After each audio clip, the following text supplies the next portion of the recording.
and trusting that, because there were ideas being thrown around that I'm like, oh no, this is so far off of me.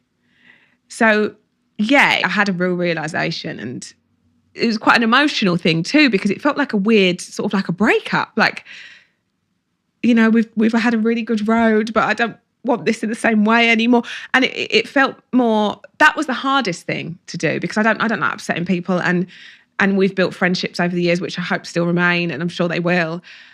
But it was that was harder than the actual decision, which told me everything. And do you know what? Some of this is your fault. Thank you for coming, Rochelle. We've had a Grown Up Pod podcast. I would like to thank you for coming. I'm just looking around the room because you said something, and I think you... Don't listen to what I say. No, I did. I watched you talking, and you'd said, you'd met someone. You met Obama? Oh, yeah. Or you spoke to... I can't remember. 51%. That. And I was like, this is it. And I literally the next day, I called them the next day. So it's actually sort of your fault. So the context on that is, when I saw, me and Obama both spoke on the same stage in Sao Paulo a couple of years back in Brazil. And one of the things he talked about on stage was when he had to make the decision whether to take out Osama bin Laden or not, they didn't have all the information. They have like tip-offs, and they have little snippets of information that suggest bin Laden is hiding in that complex in Pakistan, but they never know 100%. And there's lives at risk. He's sending in 20 or 40 American soldiers to fly into Pakistan at night in these helicopters.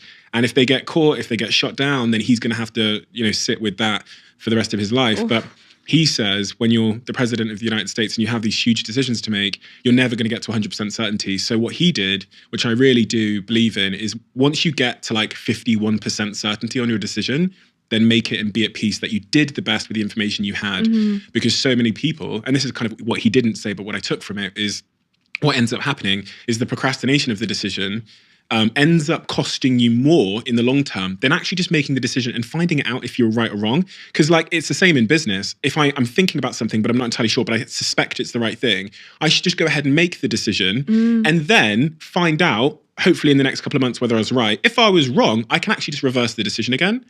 But a lot of people spend like years remunerating over these like relationship decisions or work decisions or professional decisions. They cost themselves 10 years, which does more damage than the decision itself at 51% would have done. Exactly that. So, and I honestly, it was like I listened to that at the best time. Then the next day I did it.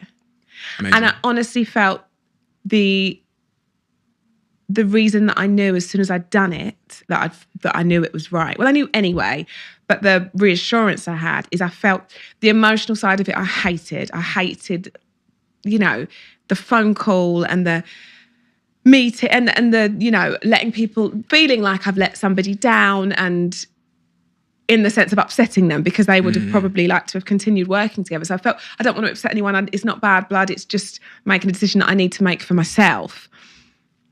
And I felt shitty, first of all, because I felt like, oh God, do you think they're really upset? Do you think? But that's all I felt.